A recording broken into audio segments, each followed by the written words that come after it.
Hello friends, तो आज हम बात करने वाले हैं एक romantic mystery movie killer heat के बारे में। ये मूवी इसी साल 2024 में रिलीज़ हुई है और IMDb पर रेटिंग रही है 5.6 आउट ऑफ 10 विद 3 स्टार्स और रूटीन टोमेटोज पर सिर्फ 24% ही रेटिंग हासिल कर पाई है। और इस मूवी का दुरानिया 1 घंटा 37 मिनट है। तो चलें शुरू करते हैं आज की मूवी की स्टोरी को।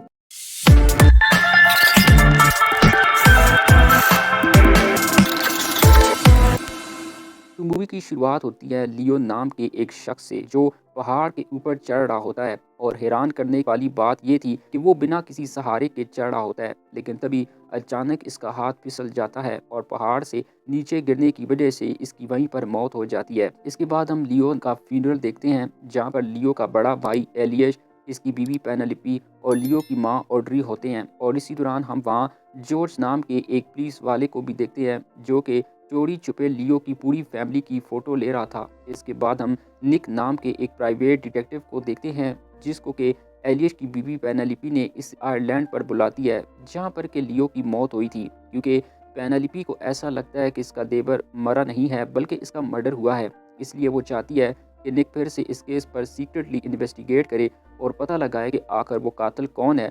और वो साथ में ये भी कहती है कि इसके बारे में इसके ख़ानदान के किसी भी फ़र्द को पता नहीं चलना चाहिए। और निक भी इस काम के लिए तैयार हो जाता है, क्योंकि पेनेलोपी इस काम के लिए इसे डबल पैसे दे रही थी। जिसके बाद निक सबसे पहले इस जगह पर जाता है जहां पर लियो का पोस्टमार्टम हुआ था। फिर लियो की पोस्टमार्टम रिपोर्ट से निक को पता चलता है कि लियो की मौत वाकई हाथ फिसलने की वजह से हुई है, क्योंकि इसकी बॉडी पर किसी किस्म के तशद्दुद के निशान नहीं थे। और साथ में निक को यहाँ ये भी पता चलता है कि जॉर्ज नाम के एक पुलिस वाले ने ही लियो के मर्डर की इन्वेस्टिगेशन की थी, जिस वजह से निक सीधा अब जॉर्ज से मिलने के लिए चाहता है। लेकिन जॉर्ज निक से इस केस के बारे में कोई बात नहीं करना चाहता था। वो कहता है कि इस केस को बहुत पहले ही हमने सॉल्व कर लिया था। तब निक कहता है, तो फिर तुम क्यों चोरी छुपे लियो की फैमिली की फ़ोटो ले रहे थे? दरअसल निक को पहले से ही पता चल चुका था कि जॉर्ज भी चोरी छुपे इस केस पर अभी भी काम कर रहा है। इसलिए वो जॉर्ज से कहता है कि अगर हम एक साथ काम करें तो जल्दी इस कातिल का पता लगा लेंगे। लेकिन जॉर्ज अभी भी इसकी बातों पर नहीं आता और वो उसे वहाँ से जाने के लिए कहता है। अब निक को जब यहाँ कोई सबूत नहीं मिलता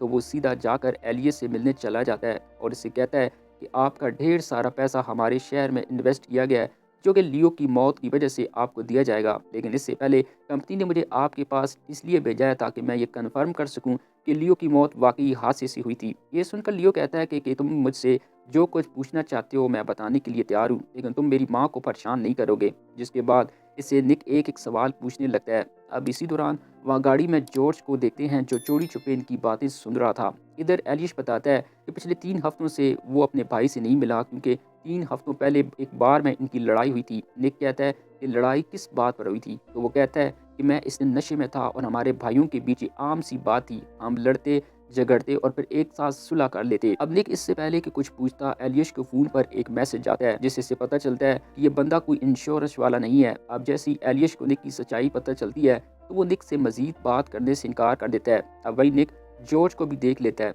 जिसके बाद अब वो दोनों एक साथ काम करने का फैसला करते हैं। और इसके बाद निक से मुलाकात करने पेनेलोपी आती है और वो निक को समझाती है कि वो इस तरह फैमिली के किसी मेंबर से बातचीत नहीं कर सकता। और तभी निक इससे अचानक पूछता है कि तुम्हारी मुलाकात एलियस से कैसी हुई थी? तब वो बताती है कि ये फर्स्ट सेमेस्टर की बात है, जब मैं कॉलेज में पढ़ती थी और मैं गरीब फैमिली से बिलोंग करती थी। इसलिए कॉलेज की फ़ीस अदा करने के लिए मैं पार्ट टाइम एक बार में काम करती और इसी बार में मेरी मुलाकात लियो से हुई और वो मुझे पसंद करने लगा था। और इसे इस वक्त नहीं पता था कि लियो का एक जुड़वा भाई भी है। और उसने लियो के मोबाइल से मुझे मिलने के लिए मैसेज भेजा और मुझे लगा कि वो मैसेज लियो ने मुझे भेजा है, इसलिए मैंने भी हाँ कर दी, क्योंकि मैं भी इसके साथ पढ़ना चाहती थी। लेकिन वो मेरे साथ पढ़ाई करने के बहाने फिजिकल हो गया और इसी के बाद इनके दरमियान रिलेशनशिप शुरू हो गया। और इस वक्त मेरी और एलियस की शादी हो गई थी और लियो ये सब कुछ अपने भाई को करता दिखता रह गया। अब इसके बाद निक विक्टोरिया नाम की एक औरत के पास जाता है और ये वही बार था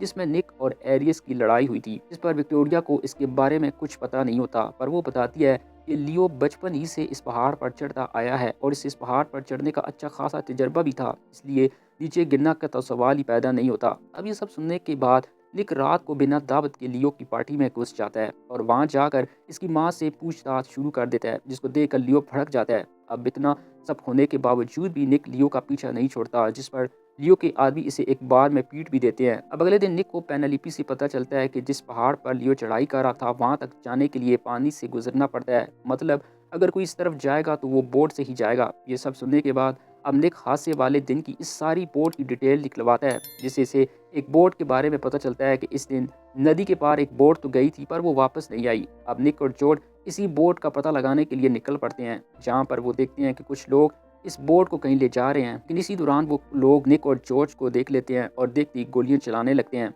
और इसी फायरिंग के दौरान जॉर्ज मारा जाता है। अब जॉर्ज की मौत के बाद निक इस केस को पर्सनली लेता है और वो जांच पड़ताल करने के लिए इस जगह पर जाता है जहां पर लियो नीचे गिरा था, और तभी वहां से कुछ सबूत मिलता है जिससे कि इसे ये पता चल जाता है कि असल कातिल कौन है। इसलिए वो अब रात को एलियस से मिलने इसके घर चला जाता है और इस वक्त वहाँ पेनेलोपी और एलियस की माँ भी आ जाती है। और यहाँ पर निक एलियस की माँ से कहता है कि जब मैंने एलियस से कहा था कि इसके भाई का पैसा हमारे मुल्क में इन्वेस्ट हुआ है, तो वो एलियस ने कहा हाँ, जबकि मैंने झूठ कहा था। और जो आदमी इस वक्त आपके सामने खड़ा है ये एलियस नहीं बल्कि लियो है, और इसने अपने भाई को मारा है। और इसकी मौत के बाद इसने अपने भाई की शिनाख्त अपना ली थी और साथ ही इसकी बीवी के साथ भी सोया था। ये सच्चाई सुनने के बाद इसकी माँ इसे वहीं गोली मार देती है, क्योंकि इसकी माँ को ये बर्दाश्त नहीं हुआ था कि इसके सके भाई ने अपने बड़े भाई को मार डाला था। अब निक का काम यहाँ ख़त्म हो जाता है और इसे लगता है कि ये केस यहीं पर ख़त्म हो गया है। लेकिन तभी निक को पेनेलोपी की कुछ बातें याद आती हैं, तो वो समझ जाता है कि सारे मामले में पेनेलोपी भी शामिल है। जिसके बाद निक को वापस पेनेलोपी से मिलता है और इससे कहता है कि आखिर तुमने अपने ही शोहर की मदद से अपने ही देवर को क्यों मरवाया और फिर अपने शोहर को इसकी माँ के हाथों मरवाया। तो वो बताती है कि एलियस ने मुझसे धोखे में शादी की थी, जबकि मैं और लियो एक दूसरे से प्यार करते थे, लेकिन दोनों की शक्लें एक जैसी थी। ये मुझे बाद में पता चला और ये सब जानने के बाद मैंने एलियस से खुद को आज़ाद करवाने की कोशिश की, मगर वो मुझे छोड़ नहीं रहा था। इसलिए मैंने लियो के ज़रिए एलियस को मरवा दिया। लेकिन बाद में लियो से भी मुझे डर लगने लगा था। मैं सिर्फ आज़ाद होना चाहती थी, इसलिए मैंने तुम्हें हायर किया ताकि तुम लियो की सच्चाई इसकी माँ के सामने ला सको। लेकिन मुझे ये नहीं पता था इसकी माँ भी इसे मार डालेगी। ये सब जानने के बाद निक पेनेलोपी को छोड़ देता है, क्योंकि पेनेलोपी ने ये सब कुछ खुद की आज़ादी के लिए किया था। जाने से पहले निक इससे कहता है कि तुम अब आज़ाद हो और अपनी ज़िंदगी को आज़ादी से जी सकती हो। और इसी सस्पेंस के साथ ये कहानी यहीं पर ख़त्म हो जाती है।